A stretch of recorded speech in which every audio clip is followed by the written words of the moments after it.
अस्सलामुअलैकुम नाज़रीन। पाकिस्तान के माली साल 2019-20 पिछले 365 दिन हमारी क्या मुआशी कारकर्दगी रही, आज इकोनॉमिक सर्वे की सूरत में उस रिपोर्ट की सूरत में एक रिजल्ट कार्ड हमारे पास मौजूद होगा और यकीनी तौर से बहुत बहुत ज़्यादा खुशकुन अहदाफ हमने रखे थे लास्ट ईयर। अनफॉर्चुनेटली वो हम पूरे नहीं कर पाए। शुरू से ही अगर उसमें देखें तो बहुत ज़्यादा हमें मुश्किलात, प्रॉब्लम्स, इश्यूज जो है वो देखने में आए। लेटर ऑन थर्ड क्वार्टर में जाके हमने देखा कि कोरोना जो है उसने पाकिस्तान की मईशत को जकड़ लिया, न सिर्फ पाकिस्तान बल्कि पूरी दुनिया की मईशत को झंझोड़ कर रख दिया। तो बहरहाल पाकिस्तान तहरीक-ए-इंसाफ की हुकूमत का दूसरा माली साल जो है वो बहुत हद तक हम कह सकते हैं कि कोरोना से बहुत शदीद मुतासिर हुआ। अब आगे आइंदा माली साल फिस्कल ईयर 2020-21 में क्या तरजीहात, क्या अहदाफ होंगे, यकीनी तौर से वो कल की बजट स्पीच जो है उसमें आपके सामने रिफ्लेक्ट होंगे। उसके बाद हम उसके ऊपर भी डिस्कस करेंगे। आज के इस मखसूस सेशन में, आज की सिटिंग में, जैसे कि टाइटल है बजट 2019-20 में जो हमारी इकोनॉमिक कारकर्दगी रही उसके ऊपर हम बात करेंगे। इस वक्त जो हमारे पैनल में मौजूद हैं, असद अली शाह साहब इस वक्त हमारे साथ मौजूद हैं, आप माहिर मालियाती उमूर हैं, और डॉक्टर नादिया फारूक ने भी हमें ज्वाइन किया, और ये दोनों जो हमें जूम लिंक पे ज्वाइन किया। और बड़ी इंटरेस्टिंग चीज़ है, कोरोना की जब हम बात करते हैं कहते हैं कि इसने तर्ज ज़िंदगी बदल दिया है, तो ये तर्ज ज़िंदगी बिल्कुल बदला है। इससे पहले हर चैनल के ऊपर इन सीटों के पर ये तमाम हजरात जो है वो मौजूद होते थे, लेकिन अब बिल्कुल पूरी दुनिया में सोशल डिस्टेंसिंग, और पाकिस्तान के मीडिया ने मैं बिलखुसूस आज न्यूज़ के हवाले से बात करना चाहूँगा कि जो SOPs हैं उनको बहुत अच्छी तरीके से फॉलो किया। हमारी पूरी कोशिश है कि तमाम तर इंफॉर्मेशन आप तक पहुँचाएं, लेकिन सोशल डिस्टेंसिंग और SOPs जो है उनके मद्देनजर रखते हुए। तो इन दोनों हजरात का बहुत बहुत शुक्रिया। और अशफाक मुगल हमारे कॉरेस्पॉन्डेंट जो है वो भी इस वक्त हमारे साथ मौजूद हैं। सबसे पहले अशफाक मुगल की तरफ चलेंगे, और जैसे कि मैं आपको बता दूं कि इस वक्त ये तमाम स्क्रीन पे आप जो इंडिकेटर्स देख रहे हैं, इसमें इकोनॉमिक इंडिकेटर में आपकी इकोनॉमिक ग्रोथ है, banking sector, inflation, fiscal balance, balance of payment, external and domestic debt और सोशल सेक्टर, इन तमाम चीज़ों को आज हम डिस्कस। हमेशा की तरह जो रिवायती एक तकरीब होती है या कुछ गैर रिवायती चीज़ें हैं कोरोना के परस्पेक्टिव में, बताइएगा अशफाक। जी बिल्कुल, एक सादी सर्वे रिपोर्ट आज तकरीबन 3 बजे जो है वो जारी होगी। अगर बात करें कि वो किस तरह उसकी लॉन्चिंग होगी, तो बिल्कुल एक नया अंदाज अपनाया गया है। कोरोना वायरस की वजह से, हिफाजती तदाबीर की वजह से कुछ जो है वो सिलेक्टेड जर्नलिस्टों को बुलाया गया है, बाकियों को जूम के लिए कहा गया है कि वो वहाँ से जो लॉन्चिंग सेरेमनी है एक सादी सर्वे की वो वहाँ से कवर करें। इस तरह जो पोस्ट बजट प्रेस कॉन्फ्रेंस का भी यही किया गया है कि चंद एक रिपोर्टर्स को बुलाया जाएगा सिलेक्टेड, उसके अलावा बाकी जो है रिपोर्टर्स जो है वो जूम पर रहेंगे। इसके अलावा जो है वो कोई कैमरामैन जो प्राइवेट सेक्टर से जो है वो उसको कवर नहीं कर पाएगा, ना ही कोई DSMG या उसकी लाइव ट्रांसमिशन होगी, वो बल्कि वो PTV के जरिए ही जो लाइव ट्रांसमिशन होगी। तो मशीर खजाना डॉक्टर अब्दुल हफीज शेख अपनी जो सारी टीम है उनके हमरा तकरीबन 3 बजे के बाद जो हो वो इत्यादि सर्वे रिपोर्ट वो जारी करेंगे। 3 बजे के बाद, 3 बजे के बाद आपने कहा 3 बजे के बाद? जी 3 बजे के बाद कवर किया गया है। 3 का दिया गया, लेकिन 3 के बाद वो उसको जारी किया जाएगा। तो अगर हम मुआशी अशारियों की बात करें, रवा माली साल के दौरान जो है हुकूमती कारकर्दगी की बात करें, तो कोई भी अहम जो है वो हदफ हासिल नहीं हो सका। अगरचे जो 9 महीने थे रवा माली साल के वो कोरोना के बगैर थे, आखिरी जो 3 महीने जो थे वो कोरोना की वजह से थे, ताहम जो है इसके बावजूद कोई अहम जो इक्तिसादी जो अशारिया है वो हासिल नहीं हो सका। GDP का हदफ 4% मुकर्रर किया गया था, ताहम ये मनफी अशारिया -4 जो है वो रिकॉर्ड किया गया है। अशिया की पैदावार की बात करें तो 2.9% इसका हदफ रखा गया था, और जबकि -0.1% रहा। ज़रूरी अशिया की जो पैदावारी हदफ जो था वो 3.5% मुकर्रर किया गया था, लेकिन ये 2.7% रहा। वो जाहिर है कि सारी चीजें जितने भी हमारे आदाफ थे वो बुरी तरीके से मुतासिर हुए। अब ये अलग बात है कि हम सारी पहले तो जी बिल्कुल, जो तकरीबन 9 माह हम कह सकते हैं कि 8 माह मुकम्मल तौर पर जो कोरोना के बगैर थे, उसके बगैर हमने तरक्की की थी। लेकिन इसके बावजूद अगर सिर्फ एफडीआर की बात करें तो हम दिसंबर के दौरान जो IMF के साथ हमारे मुज़ाकरात हुए थे, उसमें भी हम ये IMF के साथ इत्तेफाक हो गया था तकरीबन के 5200 अरब रुपए का हदफ हासिल किया जाएगा, जबकि ये हदफ तकरीबन 5500 अरब रुपए से ज़ायद था। लेकिन इसके बाद जो है वो ठीक। अच्छा, ये बताइएगा, ये बजट मेकिंग का जो प्रोसेस है, ये सारी चीजें कोरोना के हवाले से इसमें भी कुछ तातुल का शिकार रहा, या फिर जो जदीद टेक्नोलॉजी है उसमें चीजें बहुत जल्दी जल्दी और बेहतर तरीके से हुई? ये सवाल दोबारा दोहराइएगा जरा। मैं ये कह रहा हूं कि जो रिवायती इजलास वगैरह हुआ करते थे, मीटिंग्स हुआ करती थी, अब तो वो नहीं हुई ना, तो उसमें कुछ फर्क पड़ा कोरोना की वजह से ये बजट मेकिंग के प्रोसेस में?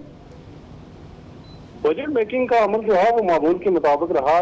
सबसे पहले जो प्रायोरिटी कमेटीज की मीटिंग होती है वो हुई है, उसके बाद जो APCC के इजलास हुए हैं वो हुई हैं। इसके अलावा जो टैक्स जो फाइनेंस बिल की तैयारी के हवाले से जो तजावीज़ मांगी गई थी प्राइवेट सेक्टर से, वो भी मांगी गई है। हुकूमत की जानिब से भी ये जो मुख्तलिफ वजारतों की जानिब से टैरिफ में तब्दीलियों का जो अमल था, उसके लिए भी तजावीज़ मांगी गई थी। मुगल साहब, हम आपसे फिर बात करेंगे, कुछ और आपके पास जब चीजें आए तो आप हमसे जरूर शेयर कीजिएगा। और नाज़रीन, इस वक्त हम बात करेंगे असद अली शाह। डॉक्टर नादिया फारूक हमारे साथ मौजूद हैं। असद साहब, सबसे पहले आपकी तरफ आऊंगा। ये सारी चीजें जो हम बात कर रहे हैं इस माली साल की, कोरोना पूरी दुनिया में कोरोना हो रहा है। कोरोना से पहले, प्री कोरोना अगर बात करें, तो क्या पाकिस्तान की मईशत उन लेवल्स के ऊपर थी जिसको आप कह सकते हैं कि एक राइट डायरेक्शन, आप उसको कहें, एक मुस्तहकम सिमत आप उसको कहें, क्या वाकई ऐसा था, या फिर सारा हम कोरोना के खाते में डाल रहे हैं?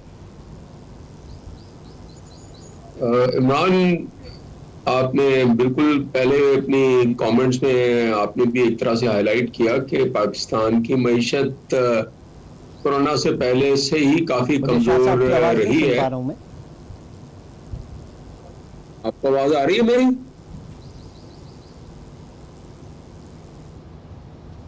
नहीं शाह साहब, आप मेरी आप मुझे सुन पा रहे हैं? आवाज आ रही है?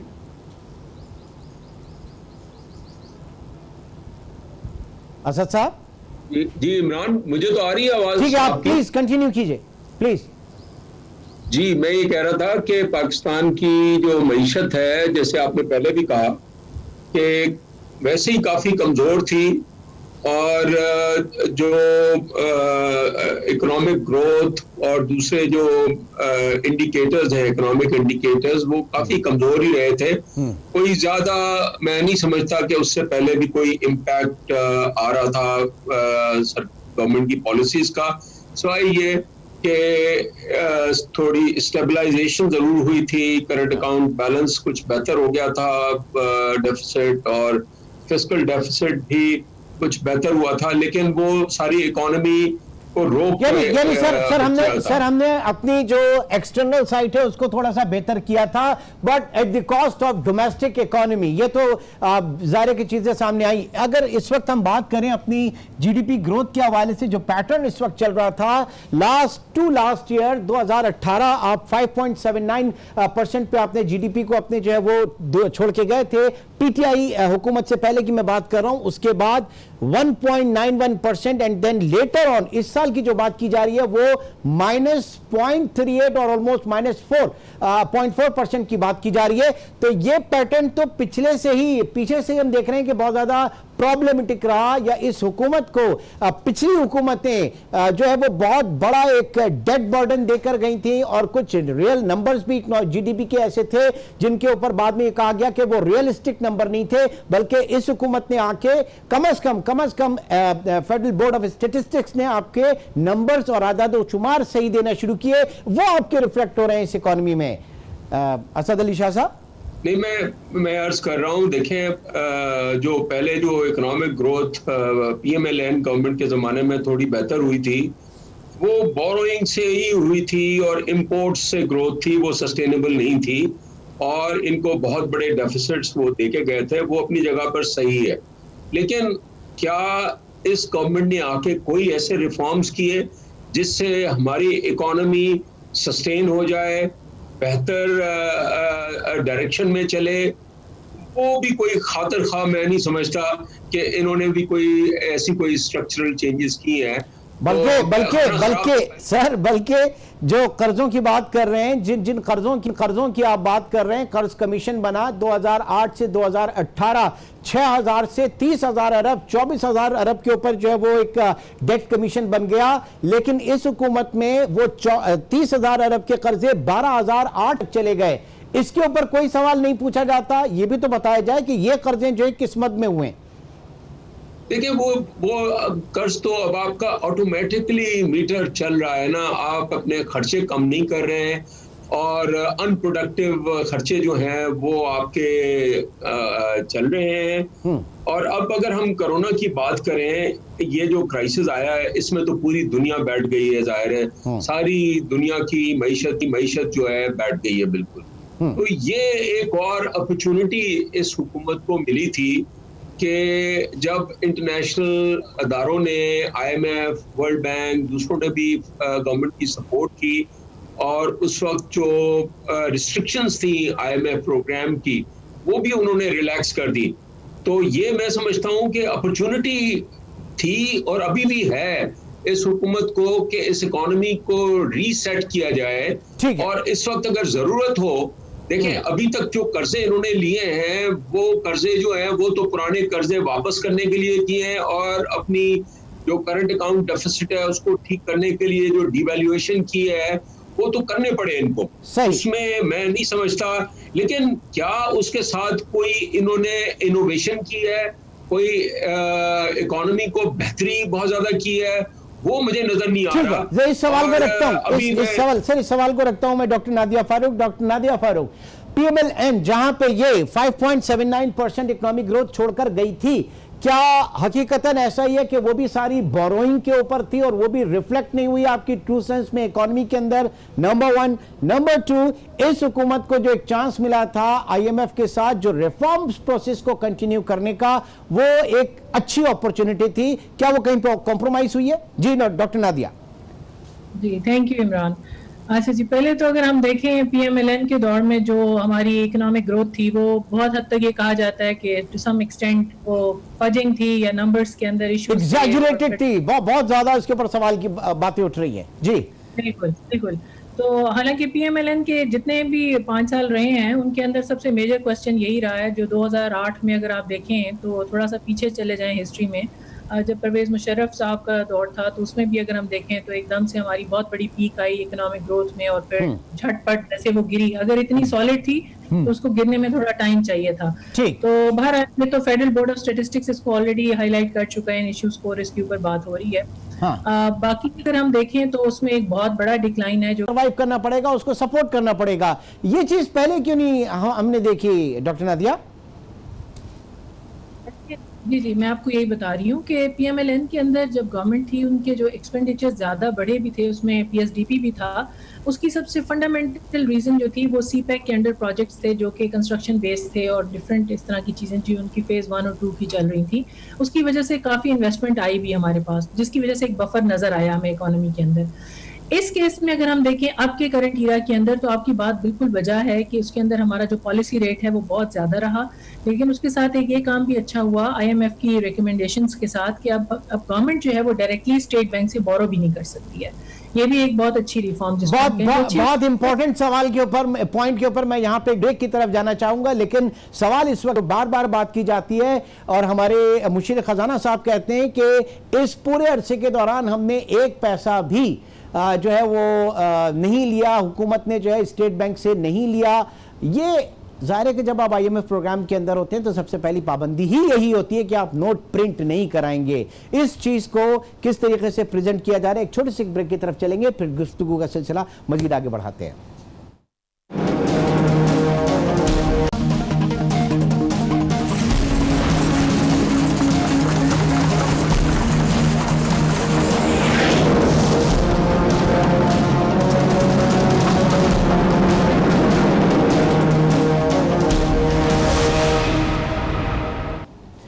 इकोनॉमिक सर्वे ट्रांसमिशन में एक बार फिर खुशामदीद। जो अभी तक बात हम कर रहे थे वो यही कि एक टाइट फिस्कल और मॉनेटरी पॉलिसी के जरिए हुकूमत ने सूरत हाल को कंट्रोल करने की कोशिश की, लेकिन इंडिपेंडेंट इकोनॉमिस्ट जो हैं वो इससे इख्तिलाफ करते हैं कि आपने जिस तरीके से शरह सूद बढ़ाई, और शरह सूद को बढ़ाने का मतलब जो सेंट्रल बैंक हमेशा कहता रहा कि वो फॉरवर्ड लुकिंग अप्रोच के साथ इन्फ्लेशन को कर्टेल करने की कोशिश कर रहा है, यानी महंगाई को कंट्रोल करने की कोशिश कर रहा है, लेकिन उससे महंगाई कंट्रोल नहीं हुई और ज्यादा महंगाई बढ़ती रही। कोरोना के बाद आपको याद होगा कि जाहिर है कि बिल्कुल मुल्क लॉकडाउन हो गया, उसके बाद वो नंबर्स नीचे आना शुरू हुए।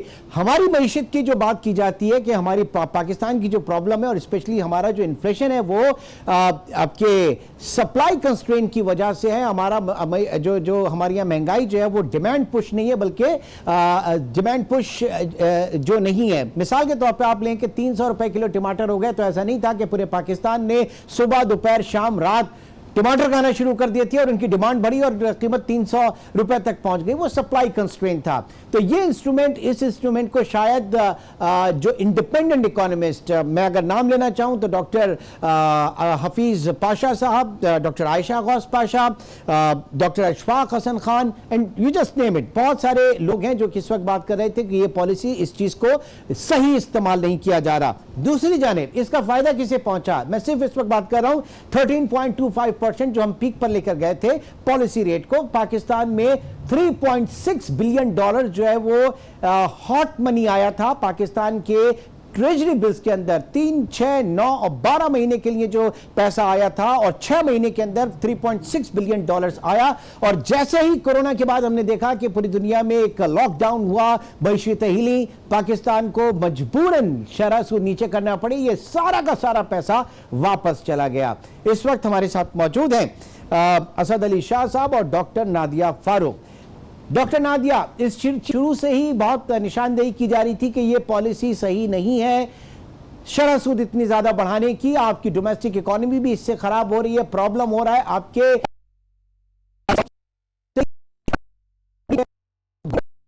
क्योंकि उनकी डेट पेमेंट जो है वो बढ़ गई। आज बिलाकर वहीं पे हम आ गए। पढ़ते हैं वो उसमें यही कहा जाता है कि जब आपका इंटरेस्ट रेट नीचे आएगा तो ऑटोमेटिकली आपकी जो एक्सपोर्ट्स हैं वो बढ़ जाएंगी, लेकिन पाकिस्तान की सिनेरियो में वो भी थ्योरी काम नहीं की, वो भी टोटली फेल होगी। आपके सामने है कि हमारी एक्सपोर्ट भी इंपोर्ट बेस्ड है, रॉ मटेरियल इंपोर्ट करके हम फर्निश गुड एक्सपोर्ट करते हैं, दैट्स अ प्रॉब्लम। जी, ये भी है। और दूसरा, अगर आप अपनी प्रोडक्शन लाइन को देखें वो हमारी बहुत नैरो है। थर्डली, अगर आप देखें तो हमने इनोवेशन नहीं की है। अगर आप अपनी एक्सपोर्ट्स देख लें, जिसका मेजर सेक्टर अगर 60% टोटल एक्सपोर्ट में टेक्सटाइल शामिल है, तो टेक्सटाइल के अंदर हम अभी तक वही 60 साल पुराने तरीके से हम चीज़ों को एक्सपोर्ट कर रहे हैं। हमने उसके अंदर कोई इनोवेशन नहीं लाई है, जिसकी वजह से हमारे साथ बांग्लादेश है जो साफ हमारे सामने की एग्जाम्पल है, वो कहाँ से कहाँ और कोविड ने मुआशी किबला अब तब्दील कर दिया पूरी दुनिया का। अब तो मेरे ख्याल से एग्रीकल्चर के लिए बहुत ज्यादा डिमांड हो सकती थी, आगे वो गैप फिल कर सकता है क्योंकि फूड सिक्योरिटी की बात है। इसके ऊपर भी मैं आऊंगा। असद अली शाह, आपकी तरफ आता हूं कि इस वक्त जो कॉस्ट पुश इन्फ्लेशन पाकिस्तान में, उसको डिमांड इंस्ट्रूमेंट से कवर करने की, कंट्रोल करने की कोशिश की गई, जो कि वेस्टर्न इकोनॉमीज और उन इकोनॉमीज में ज्यादा बेहतर इंस्ट्रूमेंट है जो फाइनेंशियल इंक्लूजन जहां पर ज्यादा होता है। तो ये हमारी डायरेक्शन सही नहीं थी गालिबन, क्या कहेंगे आप? जी, मैं भी नादिया से एग्री करता हूं, और जो आपने पहले भी बताया, ये बहुत ज़्यादा इंटरेस्ट रेट्स जो हैं हाई रखे हुए थे हमारी सेंट्रल बैंक ने, उसने बेहतरी नहीं की हमारी इकोनॉमी में और ख़राब की है। लेकिन अपार्ट फ्रॉम दीज पॉलिसीज़, मैं इमरान ये कहना चाहूँगा कि असल में कोई ये जो भी गवर्नमेंट हमारी आती है ना, देखें ये सारी जो पॉलिसी मेजर्स, थोड़ी ज़्यादा टिंकरिंग ये होती रही है पिछले 30 साल में। IMF में आते हैं, स्टेबलाइजेशन थोड़ी करते हैं, फिर उसके बाद फिर जब IMF चली जाती है फिर क्राइसिस हो जाता है, तो मुल्क जो है हमारा कंटिन्यूसली पीछे जा रहा है। असल जो प्रायोरिटीज हमें चेंज करनी चाहिए और इकोनॉमी को कॉम्पिटिटिव बनाने वाली जो बात है, उस तरह की कोई पॉलिसीज न पिछली गवर्नमेंट में थी ना इस गवर्नमेंट में नजर आई हैं, और बल्कि चीजें जो है ना वो ग्रेजुअली हमारी खराब से खराब तर होती जा रही हैं। मेरी नजर में सबसे बड़ा इशू जो है वो ये है कि हम बहुत ज्यादा गवर्नमेंट के ऊपर डिपेंड करते हैं, और गवर्नमेंट जो है वो बहुत ज्यादा, सारी गवर्नमेंट्स बहुत इनएफिशिएंट है, ठीक, बहुत ज्यादा, उसमें लोग बहुत ज्यादा हैं, इनकॉम्पिटेंस बहुत ज्यादा है, उस वजह से पॉलिसीज भी ठीक नहीं होती हैं। और ये आईएमएफ का जो रेसिपी है ना, वो पिछले 20 प्रोग्राम्स हमारे हो चुके हैं, ना उसमें चला है ना ये चलेगा, कोई मतलब इससे इनोवेशन अच्छा। और असद साहब, ये जो मैंने बात की थी ब्रेक पे जाने से पहले, हम डिस्कस कर रहे थे कि अब तक आईएमएफ प्रोग्राम की अगर बात करें तो अब तक गवर्नमेंट ने सेंट्रल बैंक से पैसा नहीं लिया, कमर्शियल बैंक से लेंडिंग हो रही है, और यानी नोट नहीं छापे जा रहे, नोट छापेंगे तो और आपका इन्फ्लेशन बढ़ेगा, हुकूमत इसका क्रेडिट लेती है। लेकिन ये तो सबसे पहली पाबंदी होती है आईएमएफ प्रोग्राम के अंदर, आप इबाइड करेंगे इसे, तो ये क्रेडिट वाली बात है या फिर ये पाबंदी है? तो आप ले नहीं सकते जब तक आप प्रोग्राम के अंदर है।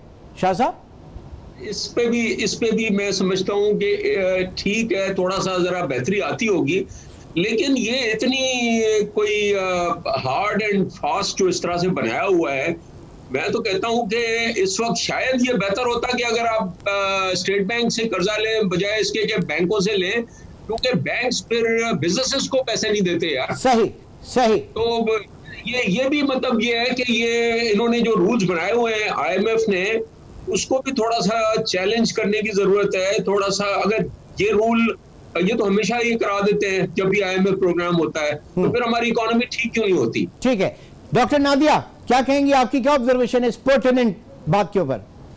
जी, ये असद साहब बिल्कुल ठीक बात कर रहे हैं कि जो क्रेडिट टू प्राइवेट सेक्टर है वो वाकई श्रिंक कर जाता है, और जो कमर्शियल बैंक्स हैं जाहिर है उनका अपना इंटरेस्ट है, और पिछले दिनों पॉलिसी रेट इतना हायर रहा है तो डेफिनेटली उससे उन्होंने बहुत फायदा हासिल किया, बहुत ज्यादा फायदा। वो जो सलीस उर्दू में कहते हैं, हींग लगे ना फिटकरी रंग भी चौखा, वो आता है उनके पास फिर गवर्नमेंट सिक्योरिटीज में। इमरान, प्रॉब्लम इस इकोनॉमी का प्रॉब्लम ये है कि यहाँ पर जैसे नादिया कह रही थी कि हमारी इकोनॉमी कॉम्पिटिटिव नहीं है, हमारी इकोनॉमी में कोई इनोवेशन ना हो रही है, ना उसके लिए कोई इंसेंटिव है, हमारी इकोनॉमी में कोई रिस्क टेकिंग नहीं है, और उसको और आप खराब कर रहे हैं। जब बैंक्स देखें ना, अगर वो सारा कर्जा 50% से ज्यादा गवर्नमेंट को देते हैं, जो कि जिसमें कोई रिस्क नहीं होता, तो उनके लिए इस वक्त ये तो आपने बैंकिंग के लिए पैराडाइज बना दिया है इस मुल्क को। बाकी एक आम आदमी जो है ना, उसको कर्जा मिल सकता है, आम आदमी को तो मिल ही नहीं सकता। और फिर हमारे टैक्स रेट्स इतने ज्यादा कर देते हैं ये इसको बैलेंस करने में कि कोई नया आदमी बिजनेस भी नहीं कर सकता। तो कोई एंटरप्रेन्योरशिप हमने डेवलप नहीं की है। मुझे तो समझ में नहीं आया कि किया करते क्या है हम ना। हमने अपने एफडीआर को ठीक किया है, स्टेट बैंक में भी हम वही टिपिकल ब्यूरोक्रेट्स बिठा देते हैं। और आई एम सॉरी, ये जो है ना, सिर्फ ये इकोनॉमिक पॉलिसीज से ठीक नहीं होगा। इकोनॉमिक पॉलिसीज की थोड़ी ज्यादा टिंकरिंग से ठीक है, चीजें एडजस्ट होती हैं। असल चीज ये है कि जब तक हम अपनी गवर्नेंस ठीक नहीं करेंगे और कॉमन सेंस के साथ इकोनॉमी नहीं चलाएंगे, एंटरप्रेन्योरशिप डेवलप नहीं करेंगे, तो ये इकोनॉमी जो है ना नहीं चलेगी, ये पीछे ही होती रहेगी। हमने ह्यूमन रिसोर्स डेवलपमेंट के लिए क्या किया? जब तक देखिए, सबसे ज्यादा जो एसेट होती है किसी भी मुल्क की, वो ह्यूमन रिसोर्स होती है। ये गवर्नमेंट जो है कहती थी कि हम ह्यूमन रिसोर्स करेंगे ठीक, अपना एजुकेशन ठीक करेंगे, हेल्थ ठीक करेंगे, उसके बताएं आप क्या हालत है? फ्यूचर तो उसी से आएगा ना आपका। ठीक है, डॉक्टर नादिया फारूक, जो इस वक्त बात हुई प्रायोरिटीज की, पिछले 21 प्रोग्राम आईएमएफ के, और हर प्रोग्राम में यही होता है कि बेस्ट नेशनल इंटरेस्ट के लिए जो है इस वक्त हमें जाना पड़ रहा है, और आईएमएफ में जाने के बाद हमारा मुआशी क़िबला सही होगा, फाइनेंशियल इंक्लूजन होगा, हमारी इकोनॉमी डिसिप्लिन होगी, हमारी इकोनॉमी डॉक्यूमेंटेड होगी, और पाकिस्तान जो इंटरनेशनल नॉर्म्स हैं मईशत के, उनके ऊपर आ जाएगा। माशाअल्लाह, अल्हम्दुलिल्लाह, पिछले 21 प्रोग्राम से हम यही सुनते हुए आ रहे हैं, और हर मरतबा ये फेलियर होता है। हर नई आने वाली हुकूमत जो है वो आईएमएफ प्रोग्राम में इसी नियत से जाती है। 3 साल बाद, 4 साल बाद प्रोग्राम खत्म हुआ, उसके बाद इलेक्शन ईयर, और इलेक्शन ईयर में वो आलम होता है जो कि पाकिस्तान में लॉकडाउन खुलने के बाद हुआ। ऐसा ही है?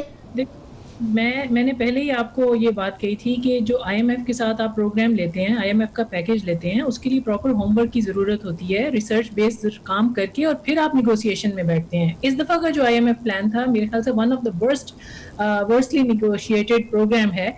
और दूसरा, हसन साहब ने जो बहुत अच्छी बात की एचआर की और एंटरप्रेन्योरशिप की, देखिए जब हम एक तरफ से बहुत प्रेस्टीज लेते हैं कि हम 60% बिलो जो हमारी यूथ है वो 30 से बिलो है, जो 60% टोटल पॉपुलेशन का है, तो हम अभी आप हमारे एजुकेशनल सेक्टर की आप हालत देख लें कि जो भी स्टूडेंट बीबीए या एमबीए कर रहा है वो भी जॉब ही ढूंढ रहा है। भाई MBA is supposed to do his own work, I mean उसको अपना जॉब क्रिएट करनी है रादर टू जॉब फाइंड करनी है उसने।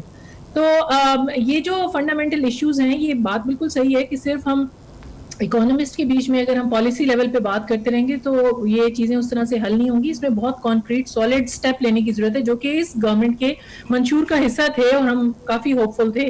अभी स्टिल दे हैव टाइम कि उसके अंदर चेंजेस आएंगी और चीजों में इम्प्रूवमेंट आएगी, लेकिन हाल की घड़ी में हमें ऐसी चीज नजर नहीं आ रही। बिजनेस एनवायरनमेंट जब तक सबसे बड़ा जो हमारा एक लूप होल जिसकी तरफ अभी हम नहीं गए, वो हमारा, अगर हम एंटरप्रेन्योरशिप की बात करें, उसके साथ ही स्टेट ओन्ड एंटरप्राइजेस हैं, वहां पे जो हम जितना ओवरली सब्सिडाइज्ड है, टोटल आप जो करंट एक्सपेंडिचर को देखें तो उसका 50% सब्सिडी में जा रहा है।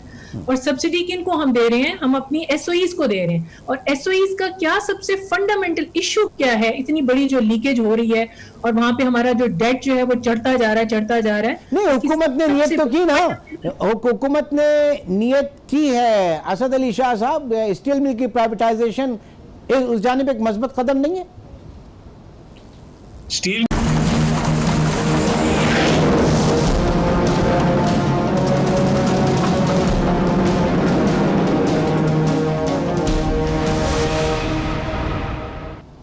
आज न्यूज पर बजट ट्रांसमिशन में एक बार फिर खुशामदीद।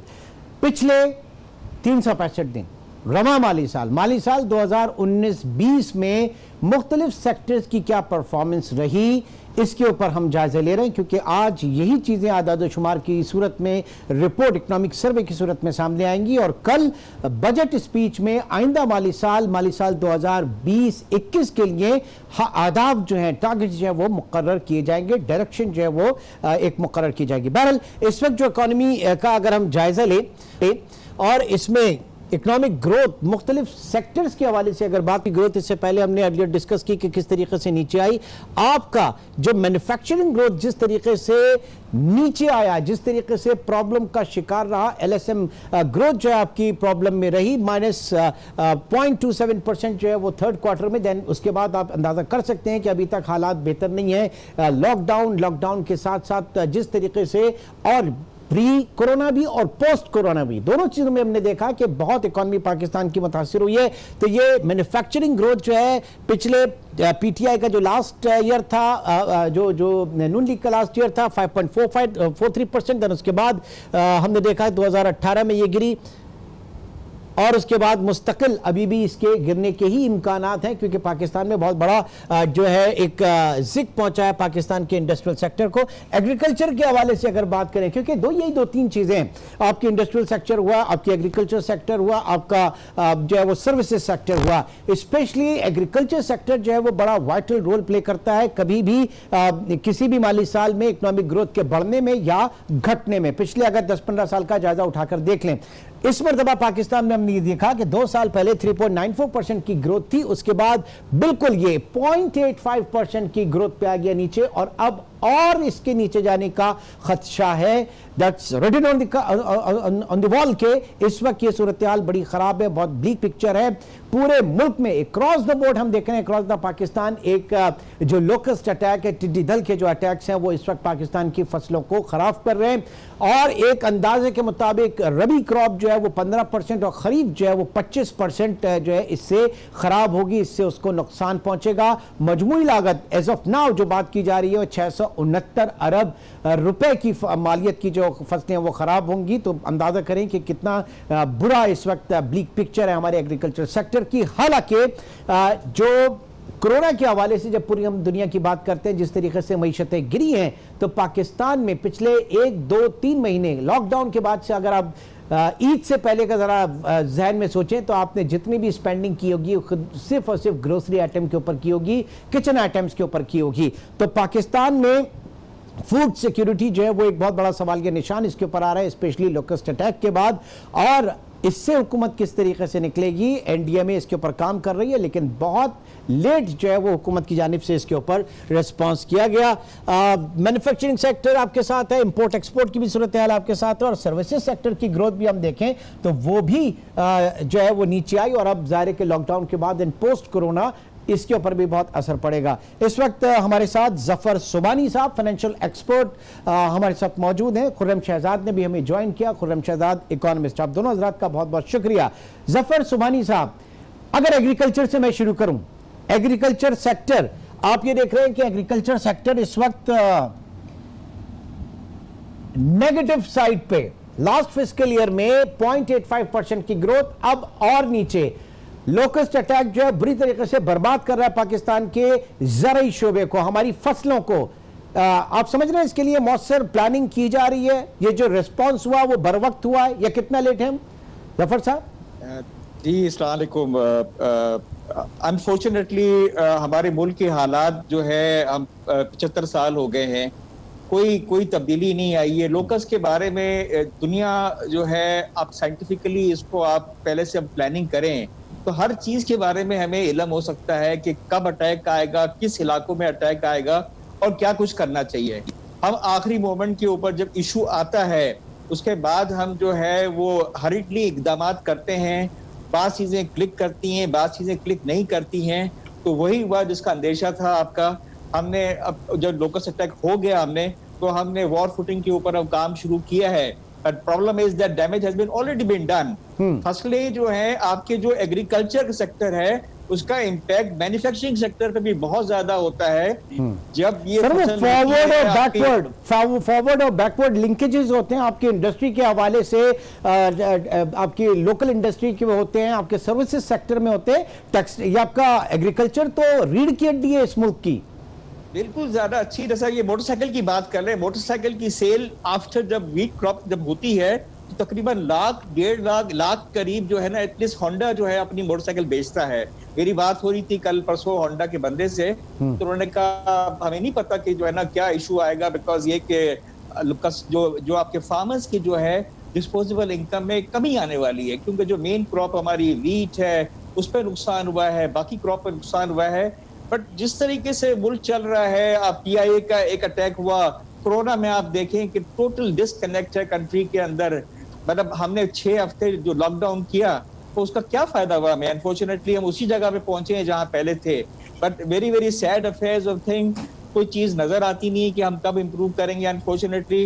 But I am really disappointed with this locus attack. उसका इम्पैक्ट बहुत ज्यादा अनफॉर्चुनेटली कंट्री के ऊपर आगे आने वाला है। ठीक है, खुर्रम शहजाद, आप जरा सेक्टोरल एनालिसिस के हवाले से देखें। हमारा एग्रीकल्चर सेक्टर हमेशा अगर ये खराब होता है तो इकोनॉमी हमारी खराब होती है, अगर ये अच्छा होता है तो ये खराब इकोनॉमी को भी सपोर्ट करता है। पाकिस्तान में एग्रीकल्चर ग्रोथ, और खान साहब जो हैं उनका नारा है, उन्होंने हमेशा किसानों के साथ खड़े होने की बात की। उन्होंने इस मुल्क में कॉर्पोरेट कल्चर लेकर आने की कोशिश की। जो बात की जाती है इंटरनेशनल बेस्ट प्रैक्टिस, इंटरनेशनल जो कॉर्पोरेट फार्मिंग वगैरह है, वो बहुत सारे हैं कि हम अपनी पर हेक्टर यील्ड कैसे बढ़ा सकते हैं। दुनिया किस तरीके से रिफॉर्म्स कर रही है, लेकिन ऑन ग्राउंड सिचुएशन आपके सामने है। खुर्रम, इसमें अगर एग्रीकल्चर सेक्टर की हम बात करें तो GDP का जो 3 बड़े सेक्टर्स होते हैं, इसमें सबसे बड़ा सेक्टर हमारे पास जो है वो सर्विसेज सेक्टर है, जिसका कंट्रीब्यूशन तकरीबन 55% है। मैन्युफैक्चरिंग सेक्टर का जो कंट्रीब्यूशन है वो तकरीबन 20% हो गया है, और एग्रीकल्चर सेक्टर का कंट्रीब्यूशन तकरीबन 24% है। तो ये 3 बड़े सेक्टर्स हैं जो कि पूरी GDP की कॉम्पोजिशन होती है। इसमें 2 सेक्टर्स ने बहुत ज्यादा अंडर परफॉर्म किया है, खासकर एक सेक्टर ने तो बहुत ही ज्यादा किया है, जिसे हम मैन्युफैक्चरिंग सेक्टर कहते हैं। और वो आपने बिल्कुल सही कहा, जफर साहब ने भी उसको बड़ा अच्छा पॉइंट आउट किया कि वो दोनों तरफ से लिंक्ड है। कि मैन्युफैक्चरिंग सेक्टर में टेक्सटाइल अगर देखें और कॉटन उनकी एक इनपुट होती है, तो कॉटन में कमी काफी आई है, इस साल भी आई है, और इस साल में तकरीबन 40% जो है वो डिक्लाइन आया है कॉटन प्रोडक्शन में, उसके साथ ये वीट का इशू हो गया। तो जो 24% हिस्सा है आपकी जीडीपी का, वो डायरेक्टली इंपैक्ट हो रहा है इन दो बड़ी जो है वो प्रोड्यूस की वजह से, एग्रीकल्चर प्रोड्यूस की वजह से।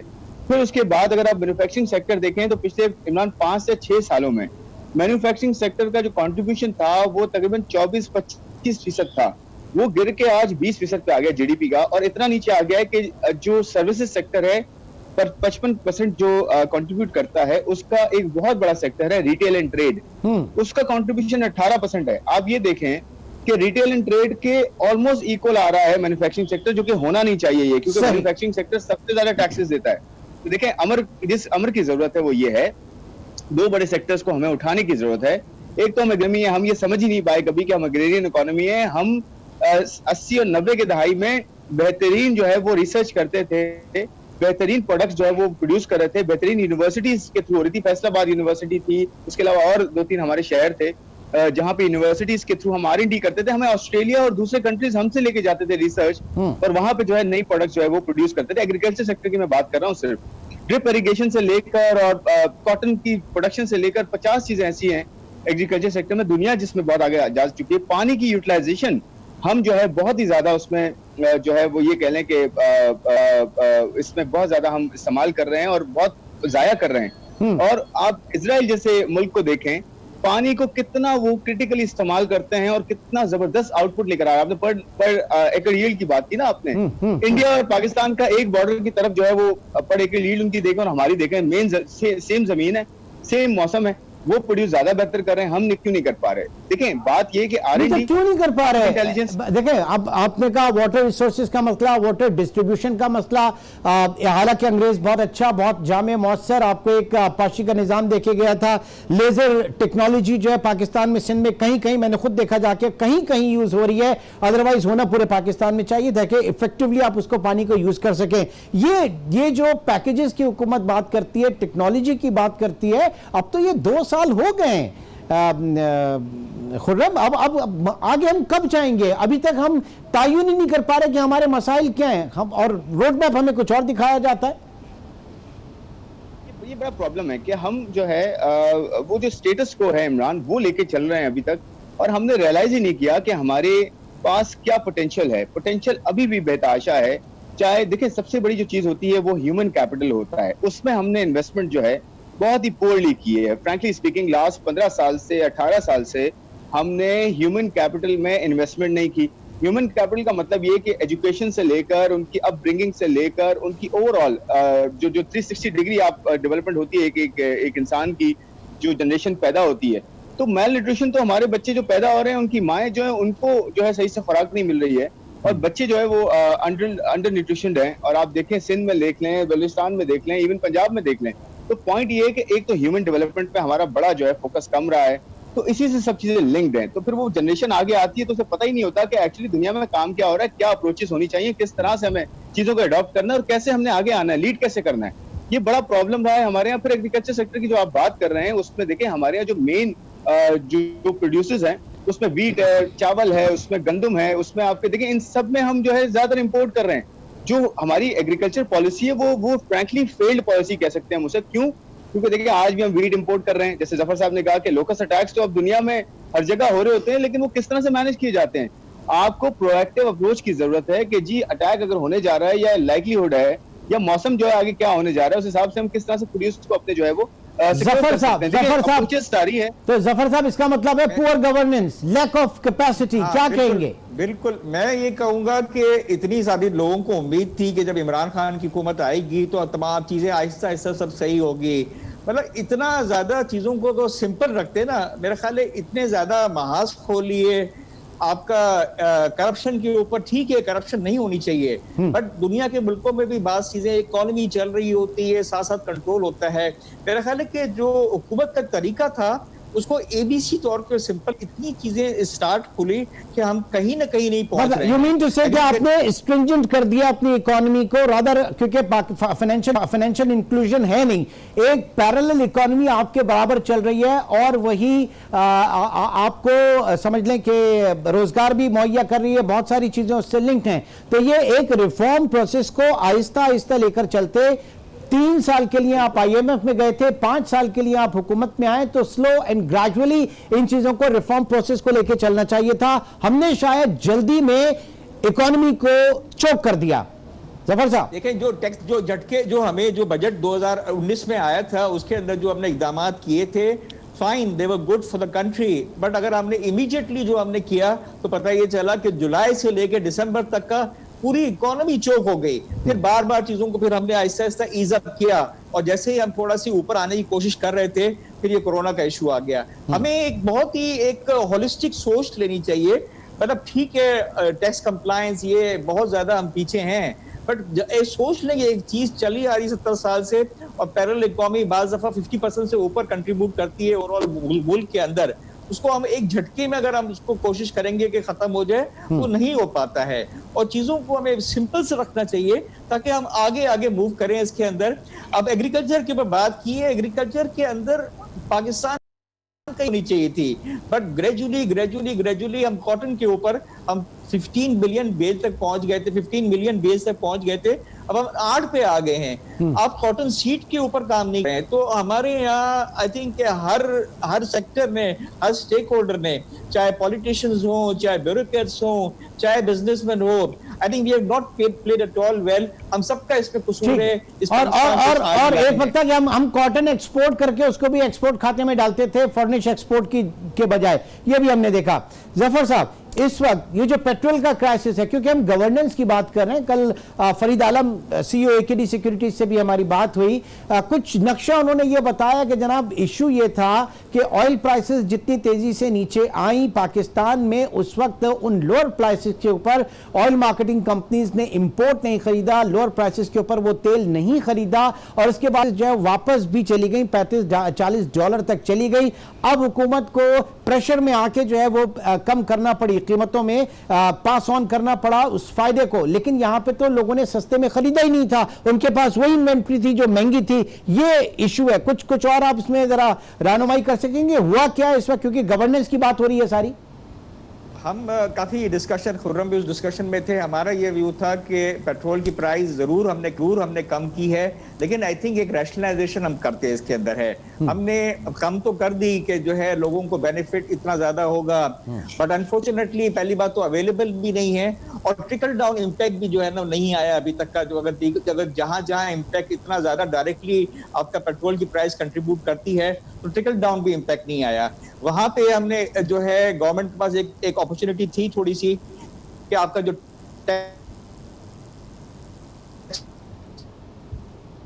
राब्ता इस वक्त हो रहा है। एक बार फिर हम कोशिश करेंगे। जफर सुबानी और खुर्रम शहजाद हमारे साथ मौजूद है इस सेगमेंट में। एक छोटे से ब्रेक के बाद दोबारा मिलते हैं।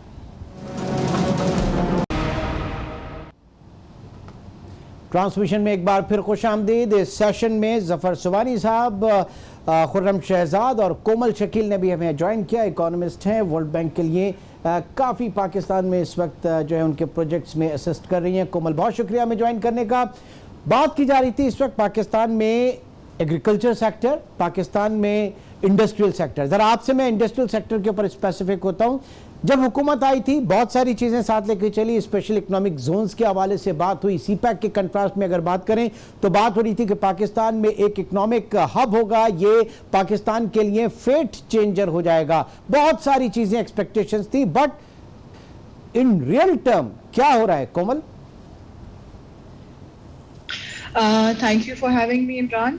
रियल टर्म्स में चीज़ें ज़्यादा जितनी ऑन पेपर दिखाई देती हैं उस हवाले से थोड़ी सी ज़्यादा स्लो हैं, लेकिन काम इन द पास्ट मेरे ख्याल में जो पिछले 2 सालों में ज़्यादा काम हुआ है इस चीज़ पे, और ख़ास तौर पर सूबाई जो हुकूमतें हैं वो इसके अंदर अब ज़्यादा इंटरेस्ट शो कर रही हैं। जो कैपेसिटी के इश्यूज थे वो अब फाइनली उनको हम एड्रेस कर पा रहे हैं। बोर्ड ऑफ इन्वेस्टमेंट ने काफ़ी काम किया पिछले 2 सालों में। पिछले 2 साल पहले मैंने एक SEZ पे सर्वे किया था जिसमें आप बहुत सारे इंफ्रास्ट्रक्चरल गैप्स नजर आए थे, यूटिलिटीज के सिलसिले में, फंडिंग के अंदर इश्यूज थे, रिसोर्स एलोकेशन और डिसबर्समेंट के बीच में एक गैप था। अब मैं ये नहीं कह सकती कि पूरी तरह से मसले हल हो गए, लेकिन गवर्नमेंट की जो कमिटमेंट है वो इसके ऊपर काफी ज्यादा नजर आती है, और गवर्नमेंट की कमिटमेंट की वजह से चीजों की जो पेस है वो थोड़ी सी तेज हुई है, इसमें काम ज्यादा हुआ है। इन्वेस्टर के लिए जो एक एक्सटर्नल आपका एनवायरनमेंट होता है उसको बेहतर करने के लिए कोशिश की है। मैं इसको कहूँगी कि एक इकोसिस्टम के लिए जो रिफॉर्म्स हैं वो अंडर वे हैं। इन्वेस्टमेंट को अट्रैक्ट करने के लिए, फैसिलिटेट करने के लिए जो एक सॉफ्ट इमेज पाकिस्तान का, और चले अच्छी बात है, अच्छी बात है। अगर ये सारी चीजें अच्छी बात है और वी होपफुल के इन फ्यूचर ये रिफ्लेक्ट भी करेंगी। बात यह है कि जब ईज ऑफ डूइंग की बात होती है, ease of doing business index में पाकिस्तान ने बेहतरी की, बट सेम टाइम जो असल इंडेक्स है जो कहलाता है आपका ग्लोबल कॉम्पिटिटिव इंडेक्स, उसमें पाकिस्तान नीचे आया। सूबों की आपने बात की, दो सूबे, दो शहर मेरे ख्याल से ईज ऑफ डूइंग जो है उसमें शामिल होते हैं, एक कराची और एक लाहौर। ये दोनों चीजें पूरा पाकिस्तान के इंक्लूजन, पूरे पाकिस्तान की सूरत हाल क्या है, क्योंकि गवर्नमेंट इसको रिप्रेजेंट करती है, पीटीआई हुकूमत कहती है कि ईज ऑफ डूइंग बिजनेस अच्छी हुई, और अगर अच्छी हुई तो ये तसलसल कितने सालों का है, पिछली हुकूमतों ने कितना काम किया इसके ऊपर? कोमल,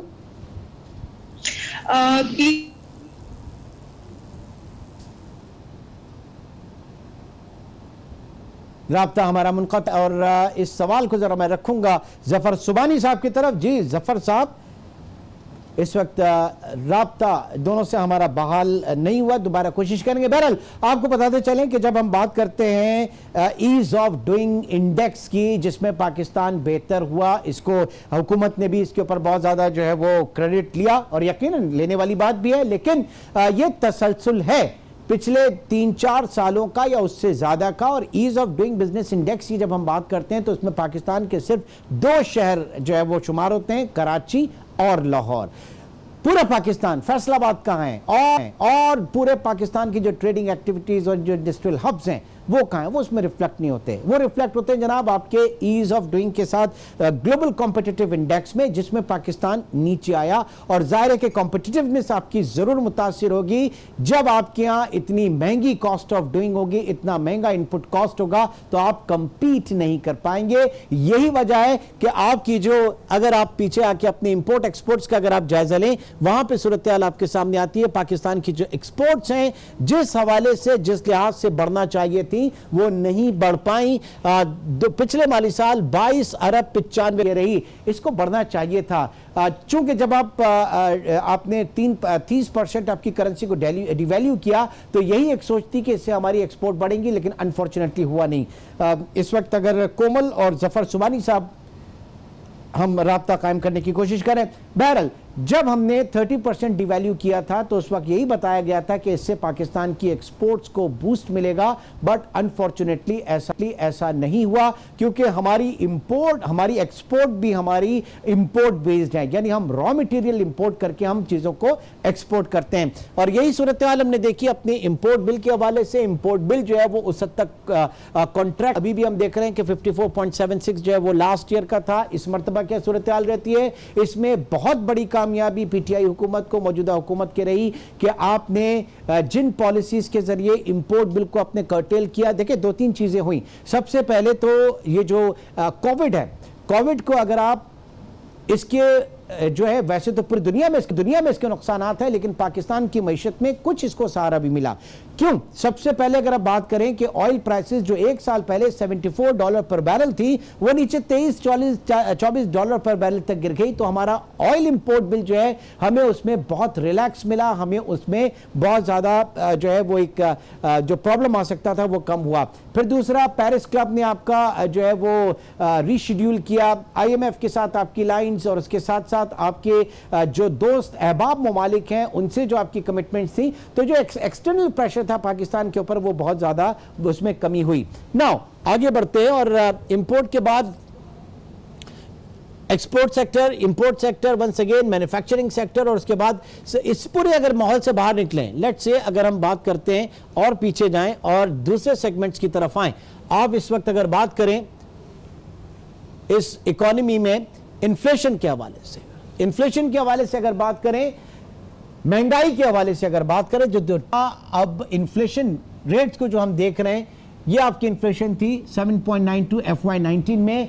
ये सिंगल डिजिट की बात की जा रही थी क्योंकि ये ऊपर तक चली गई और इसके ऊपर पे जाने की वजह से ये डबल डिजिट में आने के बाद सेंट्रल बैंक ने जो पॉलिसी लेकर आए और वो पॉलिसी थी कि आप शरह सूद को बढ़ाकर फॉरवर्ड लुकिंग अप्रोच के साथ इंटरेस्ट रेट्स महंगाई को इन्फ्लेशन को कंट्रोल करने की कोशिश करेंगे। उसमें हमें कामयाबी बहुत हद तक मिली भी, लेकिन ये पॉलिसी जो है इंडिपेंडेंट इकोनॉमिस्ट जो है इसको सपोर्ट नहीं करते।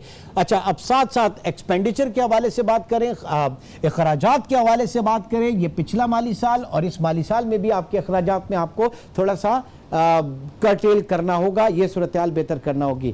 जो कर्जों के हवाले से बात की जा रही थी, पाकिस्तान में दो चीज़ें, क्योंकि जिसके ऊपर सबसे ज़्यादा जो है अपोजिशन ने भी और इंडिपेंडेंट इकोनॉमिस्ट ने भी जिसके ऊपर सबसे ज़्यादा जो है कंसर्न्स का शो किए थे वो पॉलिसी रेट को किए थे, यानी टाइट मॉनेटरी पॉलिसी और टाइट फिस्कल पॉलिसी को लेकर किए थे।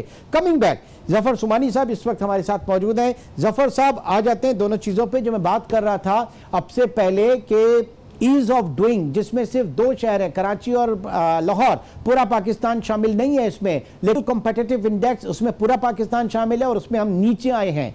तो ये आदाद शुमार को जो अच्छा अच्छा हप हप कड़वा कड़वा थू थू ये वाली बात क्यों होती है, मीठा मीठा हप हप वाली? जी जफर साहब। ये तो इमरान जनरली जितनी भी जब भी बंदा प्रेजेंटेशन कर रहा होता है ना, वो इस तरह पिक कर रहा होता है कि जो चीजें उसको लाइक करते हैं वो उसको पिक कर रहा होता है। मैं आपको ये कहूँ कि कोमल ने भी बताया था कि जहाँ पे ये आपका स्पेशल इकोनॉमिक जोन की बात की थी, और ये है थोड़ा सी जो गवर्नमेंट जो है जुलाई से लेके नवंबर तक का लास्ट ईयर मसले में थी, उसके बाद चीजें थोड़ी सी पिक होना शुरू हो गई थी। इस वक्त ये जो एस्टिमेट था मार्च के अंदर कि हमारी एक्सपोर्ट जो है वो तकरीबन 26-27 बिलियन डॉलर हो जाएगी आपकी। और जो SEZ है, ऑल्दो SEZ के ऊपर ये सालों से चल रहा है, फैसलाबाद का जोन है, दाबेजी का है, आपका KP के अंदर है, उस पर बात चल रही थी, बट थोड़ी सी टेंजिबल इंप्रूवमेंट नजर आई थी लास्ट फ्यू मंथ्स के अंदर, और कोरोना की वजह से सारी चीजें अनफॉर्चुनेटली स्टॉल हो गई है। जहाँ तक इन्फ्लेशन की आपने बात की, आई थिंक जो इन्फ्लेशन जो है, मैं अभी भी ये कहूंगा कि जो इम्पैक्ट आना चाहिए आपकी प्राइस जो कम हुई है पेट्रोल की भी है, वो इतना इम्पैक्ट नहीं आया है। और आगे जाके वो इम्पैक्ट जो लोग प्राइसेस जो हैं आपकी, जो भी एक प्रोविंशियल स्ट्रक्चर है उसको रिव्यू करने का, उसको रोबस्ट होना चाहिए, ताकि जो इसका ट्रिकल डाउन इम्पैक्ट जो है आपके लोगों को जो है आपका मासेस को मिलना चाहिए इसके अंदर। आगे जाके जो है वो इन्फ्लेशन जो है वो डेफिनेटली कम होगा, इसलिए कि डिमांड के अंदर बहुत कमी भी है। जहां तक तो फूड की आइटम है डेफिनेटली, उसके अलावा लोगों के पास कोई चॉइस नहीं है। जहाँ पे आपने डिस्क्रिशनरी स्पेंडिंग की बात की है, चाहे आपने अगर मोटर बाइक लेनी है या आपने मोटर कार लेनी है या और कोई चीज करनी है, तो वहां पे श्योरली जो है आपकी डिमांड में बहुत कमी आएगी। जब डिमांड में कमी आएगी तो obviously it will be impact on GDP also, और प्राइस के अंदर भी जो है वो कंपटीशन होगा और प्राइसेस भी जो है ना वो नीचे आएगी। तो वे फॉरवर्ड जो है इंटरेस्ट कॉस्ट भी जो है वो कम हो गई है। वे फॉरवर्ड जो है आपकी इन्फ्लेशन के अंदर एक गिरावट आएगी। ये सारी वो चीजें सर, ये सारी वो चीजें हैं जो आपकी डोमेस्टिक इकोनॉमी को पंप अप कर सकती हैं, उसको एक अच्छा ट्रैक दे सकती है। चले देर आयत दुरुस्त आयत, हम उस लेवल पे आ रहे हैं, अभी भी आने की वो है। कोमल ये बताइएगा, जो स्पेशल इकोनॉमिक जोन्स के हवाले से बात की जा रही है, ये कब, अब कोविड के बाद मामला कब खुलेगा, ये हम स्पीड अप और आगे कब चलेंगे, प्लान क्या है इस वक्त आप लोगों के पास, ये ट्रू रिफ्लेक्शन आपकी इकोनॉमी में SEZs का कब तक आना शुरू होगा? कोमल। इमरान, अभी तो सिचुएशन कोविड की वजह से इतनी अनसर्टेन है, बट फिर भी वो जो स्ट्रेटेजिक प्लानिंग के ऊपर काम हो रहा है प्रोविंशियल लेवल पे भी, फेडरल लेवल पे भी, वो जो आपकी website development, promotion material development, एक पॉलिसी प्लानिंग है कि आपने सूबों में कौन कौन से सेक्टर्स को अपलिफ्ट करना है, कौन से इंफ्रास्ट्रक्चर के अंदर इन्वेस्टमेंट करनी, तो वो प्लानिंग प्रोसेसेस और उसके पीछे जो एक टेक्निकल काम है वो तो चल रहा है।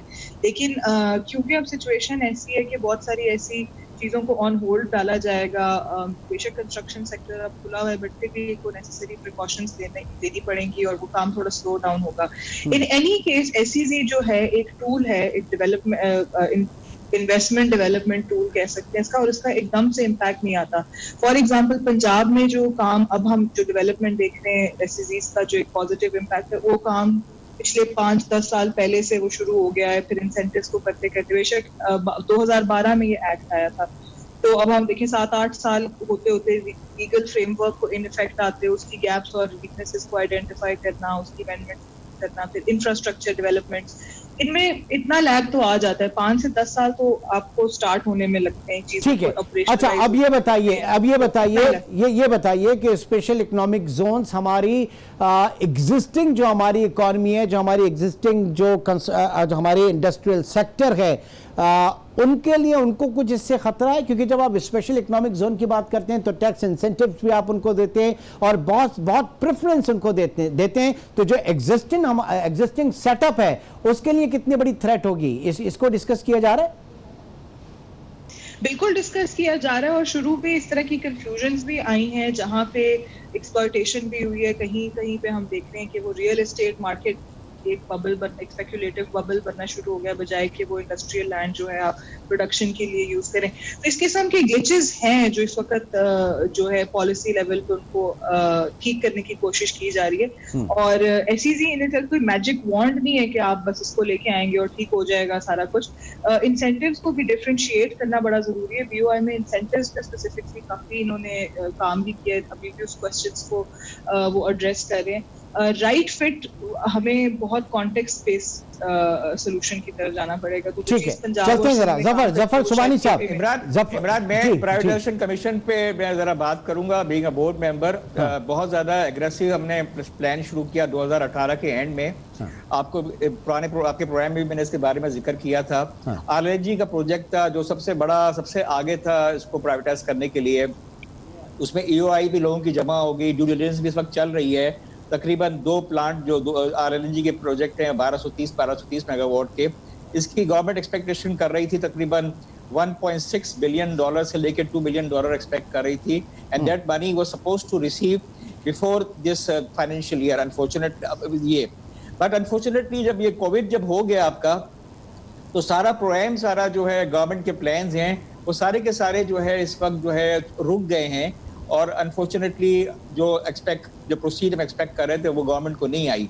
इसके अलावा जो बहुत सारी और भी चीजें चल रही हैं, एसएमई बैंक चल रहा है आपका। ठीक है, सर जो आप बात करते हैं, 2 चीजें मैं आपसे बुनियादी जानना चाहूंगा, क्योंकि प्राइवेटाइजेशन कमीशन की जिस फोर्स की आप बात कर रहे हैं, जिस उसकी बात करें, कमेटी की बात करें, ये वाहिद कमेटी है जो नून लीग के दौर में जो फॉर्म हुई थी और आज उसका शायद कोई मेंबर भी चेंज नहीं हुआ।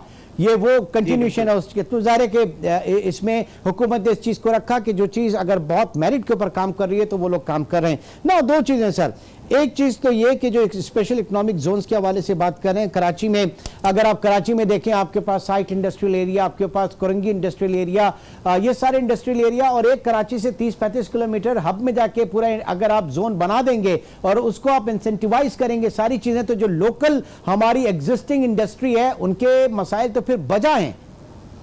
जफर साहब। जी, मेरा जो है कोमल ने भी इस बारे में इशारा किया कि मतलब अगर हम बहुत ज्यादा इंसेंटिव का स्पेशल इकोनॉमिक जोन में, तो हमें बेसिकली बैलेंस करना पड़ेगा एग्जिस्टिंग बिजनेस के अंदर भी। एग्जिस्टिंग बिजनेस, जब धाबेजी में इस वक्त 1500 एकड़ का जो है आपका एसईजेड आपका जो है ना उसका ऑलरेडी प्रोसेस में है। ये आपके बिजनेस जो हैं आपके, उन्होंने बड़ा क्लियरली जो है ये आपका गवर्नमेंट को बताया कि हमें जो है ना एक लेवल प्लेइंग फील्ड होनी चाहिए। अगर एक इंडस्ट्री को आप इंसेंटिव देते हैं और फर्ज करें कि धाबेजी में अगर देते हैं और कराची के अंदर पोर्ट कासिम में है या साइट या पुरंगी में है, अगर वो इंडस्ट्री जो है ना कम्पीट नहीं कर पाएगी तो वो खत्म हो जाएगा, जिसका नुकसान बहुत ज्यादा है। तो अब गवर्नमेंट ने लास्ट 1-2 साल के अंदर इसमें कोशिश की है कि जो है वो वन साइडेड ना हो आपका, और एसईजेड में ही बेनिफिट ना हो, बाकी लोगों को भी इस तरह की चीजें थोड़ी बहुत मिलनी चाहिए इसके अंदर। बट एज कोमल सेड कि SEZ is not a magic wand कि एक दफा हो गया तो चीजें हो जाती है। एक पूरा प्रोसेस होता है। 2 हमारे यहाँ प्रोसेस बहुत स्लो चल रहा होता है, but I think that Covid की वजह से जो एक्टिविटी जो थोड़ी सी इंप्रूवमेंट आई थी starting from August last year और अब तक का, उसमें एक बहुत बड़ा सेटबैक कंट्री को मिला है। ठीक है कोमल, लास्ट मैं आपसे व्यू चाहूंगा, कब तक हम निकलेंगे, कितना बड़ा डैमेज है पॉलिसी साइज पे भी और दायरे के ऑन ग्राउंड भी अगर देखें, कोविड से निकलने में कितना अरसा लगेगा?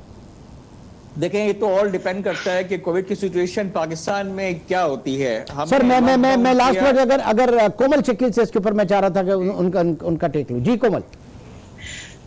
इमरान, सिचुएशन काफी अनसर्टेन है, लेकिन जिस तरीके से इस वक्त भी हम देख रहे हैं पाकिस्तानी अवाम ने बड़ी जल्दी अडेप्ट कर लिया है। बेशक हमारे केसेस ऑन द राइज हैं, लेकिन वी ओपन अप सेक्टर और अगर आप बाहर भी निकल कर देखें तो ऐसे लगता नहीं है कि यहाँ पे कोई इशू चल रहा है। तो we will see this time around I think policy बहुत ज्यादा मेडिकल एडवाइस के ऊपर बेस करके बनाई जाएगी। मुझे कोई भी चीज कहना, अंदाजा लगाना, हम कोई फॉर्च्यून टेलर्स या और नहीं, और यकीनी तौर से इसके असरात हमारी मईशत पे, इकोनॉमी के हर ऑलरेडी आपका टैक्स जी हाँ बहुत बुरी तरीके से पड़ेंगे। ऑलरेडी आपके पास जो टैक्स रेवेन्यू है वो नहीं आएगा। मतलब आप किस तरह से एक्सपेक्ट कर सकते हैं? बहुत बहुत शुक्रिया कोमल शकील और जफर सुबानी इस सेगमेंट में हमारे साथ मौजूद रहे। और पाकिस्तान मईशत पिछले 365 दिन हमने क्या किया, अगले 365 दिन हम क्या अपने टारगेट्स और मईशत की क्या सिमत जो है वो मुकर्रर करने जा रहे हैं, इसके हवाले से ये स्पेशल ट्रांसमिशन जारी है। वक्त हुआ है न्यूज़ बुलेटिन का, और न्यूज़ बुलेटिन के बाद एक बार फिर आपको ज्वाइन करेंगे।